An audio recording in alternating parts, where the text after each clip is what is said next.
There's a ton of noise out there. So how do you get decision makers to pay attention to your brand?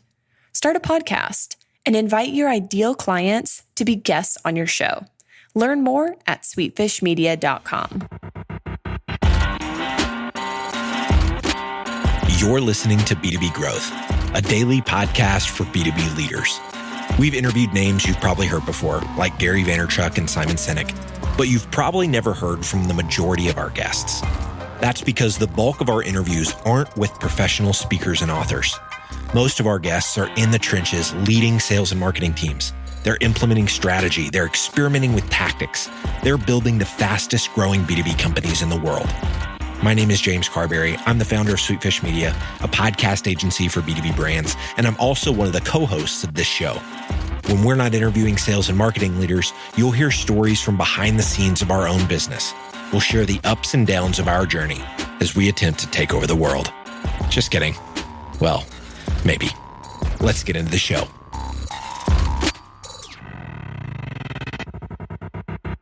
Welcome back to B2B Growth. I'm your host for today's episode, Logan Lyles with Sweetfish Media. Today is going to be another episode in our How to Podcast series. So one of the questions we get a lot from marketers as we're talking to them about their podcast strategy for their B2B brand is, are we going to be able to get enough guests? And what type of guests should we think about for our show? Now, we're going to share with you 4 different types of episodes today that you should be thinking about as you plan out your podcast content, the value of both, the ease and the difficulty of, securing these different types of guests as well. So the 4 ways that we think about it are, you can interview external folks, you can interview internal team members, you can interview your current customers. There is a huge resource there that I think a lot of brands are not tapping into when it comes to their podcast, but I'll come back to that in a second.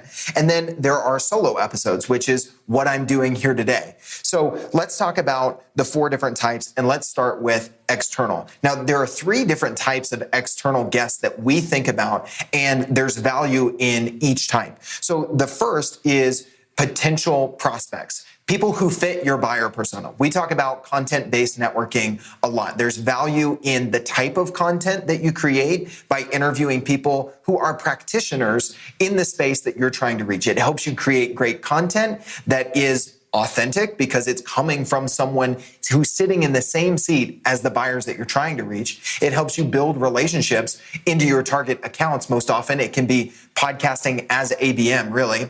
But there are other types of external guests that you may want to think about in addition to practitioners or potential customers. Those can be speakers and or thought leaders, people with a following. So with speakers, what we've really realized is whether you sell to marketers or you sell to CFOs in manufacturing or you sell to ops leaders in healthcare, there are conferences in your industry. There are probably conferences going on right now. You might be at a conference while you're listening to this podcast. Every industry has regular conferences, and it's very easy to look up that next conference, which which ones are prime and the right sort of targeting for your company. Look at that speaker list. There are likely people there that would fit for your podcast. And guess what? When you reach out to those speakers, either before the conference saying, hey, we saw you're speaking at this event, or afterwards saying, hey, loved your keynote here, they've already got content developed that will fit with the theme of your show. So they're likely to say yes. And you're giving them a chance to promote their speaking engagement, either pre or getting some additional promotion for their speaking engagement that they've already done. So it's a win-win, and it can help you find guests that are willing to say yes and have content developed. So in the external guest bucket, if you will, we've got prospects, we've got speakers, and then thought leaders. Now, sometimes people overestimate how much a thought leader is going to help you increase the awareness of your podcast. But there can be ways, if you make it easy for them to share on their social channels, find ways that you can add value that they can easily share and promote their episode. Just don't think that they're going to do it just de facto because they get a lot of coverage. So being on your show isn't something that they're, really incented to necessarily promote a ton. But if you think about it ahead of time, you can leverage that type of external guest and see some benefit for your podcast. So we talked about external guests. Let's talk about internal guests. A lot of people that I talk to have some phenomenal subject matter experts in their field within their own four walls, or their digital four walls if you're a remote team like we are at Sweetfish. So think about the people within your team. You might have a charismatic founder. You might have a subject matter expert who is the functional leader to the space that you sell into. So Joe Caprio is the VP of sales at Chorus, and they sell their call recording software, their app, to sales leaders. So they have created a lot of content on the B2B Sales Show where they run a series, and Joe is the host of that series because he's their internal subject matter expert on sales. So that's one example, and it allows you to build the personal brand of multiple people on your team. If you think about the subject matter expert, the thought leadership that is within your walls that isn't getting beyond your walls.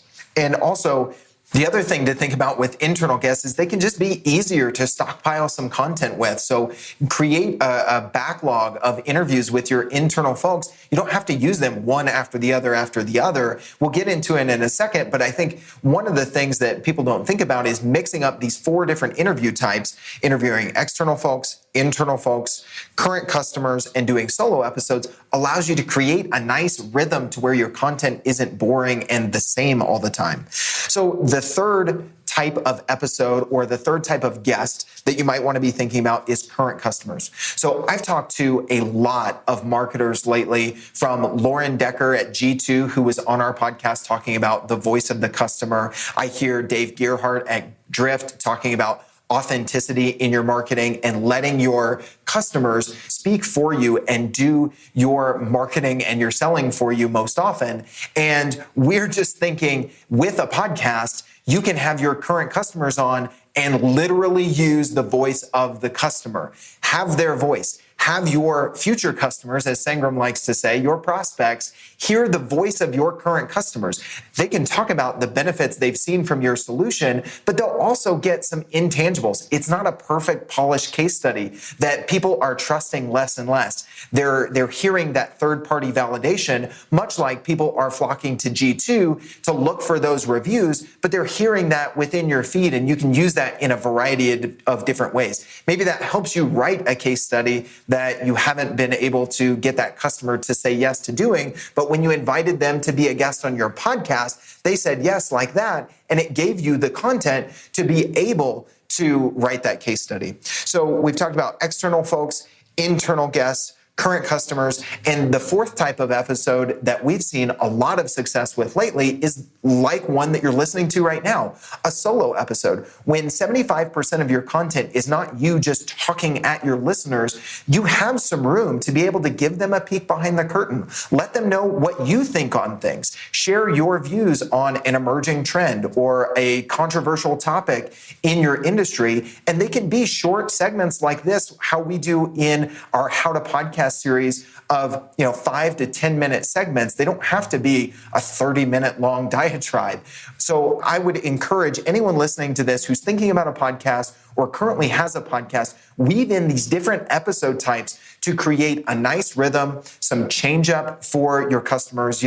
If you are a baseball fan or have any roots in baseball, you know that the most successful pitchers, now there are some exceptions to this, but a lot of times the most successful pitchers have a nice repertoire. They have a good fastball, a slider, a changeup, a curveball. Think about your podcast episodes as that repertoire of your pitches that you have in your bag of tricks. So we've talked about the value of different types of external guests, the value of internal guests, the value of using the voice of your customer and interviewing current customers on your podcast, and then mixing in solo episodes as well. So hopefully this was helpful to folks. If you are looking for more of this sort of content on How to Podcast, just look for the hashtag How to Podcast series here in the B2B Growth feed, or go to sweetfishmedia.com/blog and look for that in the categories section. We've got all the episodes grouped right there. As always, thank you so much for listening. I love connecting with our guests on LinkedIn. Look me up there, Logan Lyles, or on Instagram. I am trying to be more active there lately. I'm at I am Logan Lyles. If you're a regular listener of B2B Growth, odds are you might enjoy sales success stories with Scott Ingram as well.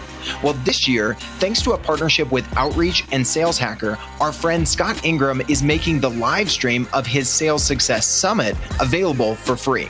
The event is on October 14th and 15th, featuring 13 presentations and 5 panels, all presented by top-performing B2B sales professionals.